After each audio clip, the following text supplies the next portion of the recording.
In the name of God, the most widely and deeply merciful. Peace be upon you all. My name is Adnan Adrian Woodsmith, and I'm Brown's Associate University Chaplain for the Muslim community. On behalf of the Muslim community at Brown, I'd like to thank you all for coming to this event. On behalf of the administration, I'd like to invite Reverend Janet Cooper Nelson, Chaplain of the University, and Provost Richard Locke. The university said in its founding words that into this university would not be admitted any religious test.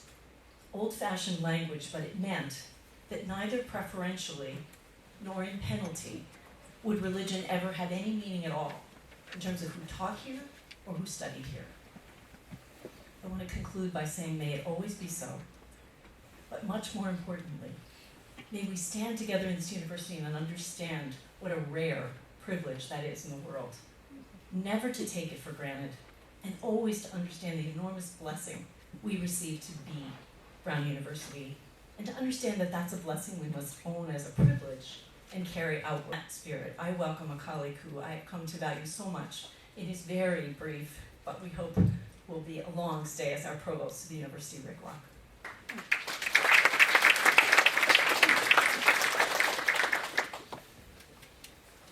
Thank you, Janet, and thank you, Adnan. And thank you all for including me in this event, and especially thank you all for being here. It's really wonderful to see you all. I come here as an individual, but also as the provost to express solidarity and support. That some politicians try to take advantage and instrumentalize these situations for their own good, that's not new, right? That happens all the time. That some of our fellow citizens, our members of our community, become afraid during these times, afraid of the other, whatever the other is, given all this kind of uncertainty. That's also not new, right? That historically that's happened, unfortunately, many times before. What I hope we can do as a community, what I hope might be somewhat new, is to try to figure out how we can come together and combat the kind of fear and uncertainty, the fear of the other, and some of the ugliness associated with that. And I guess when I think of like, what can we do? And again, I'm very brief. I think the first one is like, let's make sure we take care of one another. I mean, truly take care of one another. This is a community which I've only been at for a couple of years, and I know it's a very rich and diverse community that has lots of different opinions.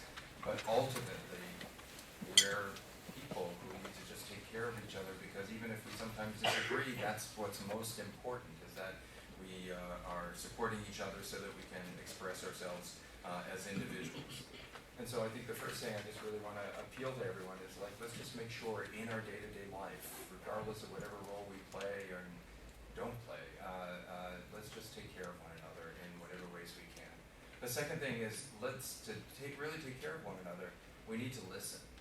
And we need to listen to each other, to our stories, sometimes even listen to people who might be saying things that we don't like. And by listening, I don't mean like the academic listening. In academics, I'm sure you've seen this, there's different forms of listening. There's a kind of, let me multitask and pretend to listen. So, I'm doing my email, I'm texting, but I'm pretending to listen to you. Let's get a little deeper than that. Or the kind of academic smart aleck listening that PhD people are trained to do, which is like you're listening only so that you can sort of figure out how you might trip up the speaker and show that you're smarter than the speaker and stuff like. Let's not do that.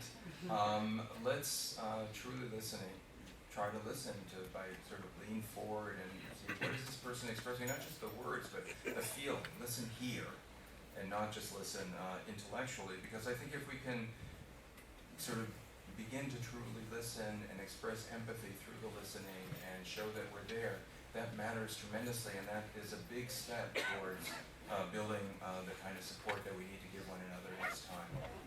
And I guess the last thing, and maybe the most obvious thing for the provost to say, is we have tremendous resources here in the university, amazing resources.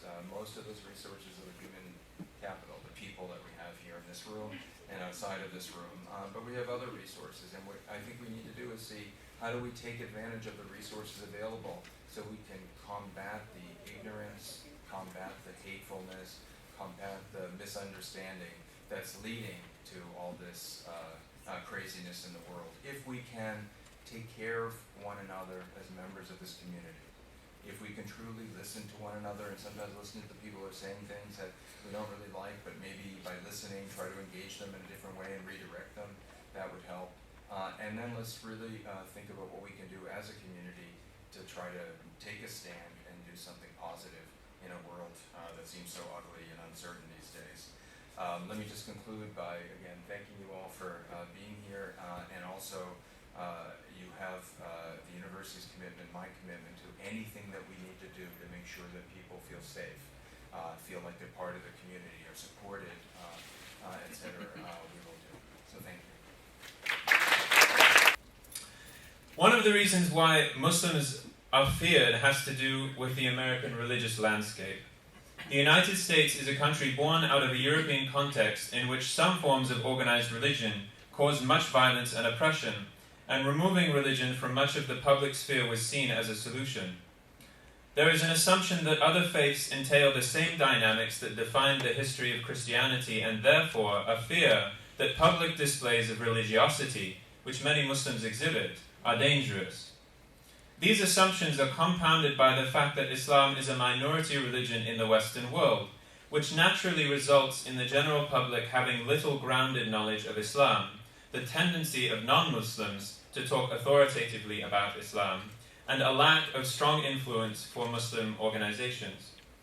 This all leads to a sense that there is a bad Muslim and a good Muslim, with the latter one being one who isn't too passionate about his or her faith and does not improperly mix faith and politics. Besides the history and dynamics of religion in America, we have to understand the history of race and dehumanization as well. And at this point, I'd like to acknowledge my privilege as a white man and pledge my support for my brothers and sisters from Black, Native, Latinx, or any other minority communities who have their own struggles that they face. Africans were abducted, as we know, from their homelands and used for slave labor in the Americas, and it is estimated that up to 30% of those African slaves were Muslim. And so from the very beginning of the experience of Muslims in this country, they were largely, except for a few foreign dignitaries, a dehumanized people. Even after slavery was abolished and up through our present day, the legacy of white supremacy continues to present non-whites as something other than human and civilized. As immigrant Muslims entered into the racial hierarchy in the 20th century, centuries after most Muslim slaves were forced to renounce Islam, Islam became racialized as a religion for brown people, and this has led to the collapsing of other meaningful identities, such as Sikh, Hindu, or even just atheist brown, under a category that is useful for state management and surveillance purposes. Then, when Islam spread quickly amongst African Americans in the 20th century, African Americans like Malcolm X were seen as a double threat and doubly dehumanized. Similar to issues of race are issues of xenophobia and cultural assumptions about others. For centuries, Europeans essentialized Muslims as static, undeveloped, irrational, exotic Orientals, with some academics arguing that Islamdom was the definitional other against which European Christendom understood itself. One of the chief reasons why we are holding this event today specifically is because of domestic political issues. Economic stagnation has laid the way for casting blame on certain groups, and demographic shifts in the US elicit fears over the loss of white privilege and dominance for some. Combined with a political climate in which politicians are not held accountable for the use of lies and fear-mongering in their campaigns, and a $57 million industry of think tanks and talking heads who insist that Muslims are America's greatest threat, many Americans believe the twisted logic. According to one study, the proportion of Americans who have an unfavorable view of Muslims increases 15% during election cycles, but does not change noticeably in the aftermath of so-called terrorist attacks outside at other times, outside of the election cycle. Thinking more broadly about the nature of our world and the way we think, we must also understand that the words used in popular discourse affect our perception of reality. Judeo-Christian implies that the other Abrahamic faiths of the other Abrahamic faith of Islam is something other than its Abrahamic brothers and sisters in Judaism and Christianity. Terrorism is used for Muslim murderers, but not Christians or atheists, despite violent Christian and atheist claims that they use violence because of their belief systems. And Sharia and Jihad are used to denote fear-inducing concepts that have little to do with the legal tradition and the moral struggle that these words signify to most Muslims. Finally, in order to understand why Muslims are feared, we have to understand how modern media works. Sensationalism is alive and well, as security threats attract more attention than people getting together and living in safety and peace. Social media has us easily siloed, such that the news we hear becomes framed in the way that least challenges our assumptions. And all the while, we form opinions and pay attention to a mass amount of mediated knowledge that we really have no way to personally verify and apply that mediated knowledge to our unmediated experience of other people. It is on this note that I'd like to end. There have been too many hate crimes against Muslims or those who seem Muslim in the past 2 weeks to count.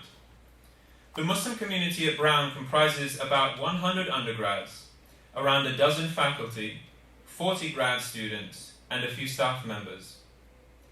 Incidents such as this graffiti at the Islamic school in Warwick, 2 of our women being yelled at to take that off your head while walking a few blocks from here, indicating the headscarf, or family and friends suffering violence and abuse, all of these affect us.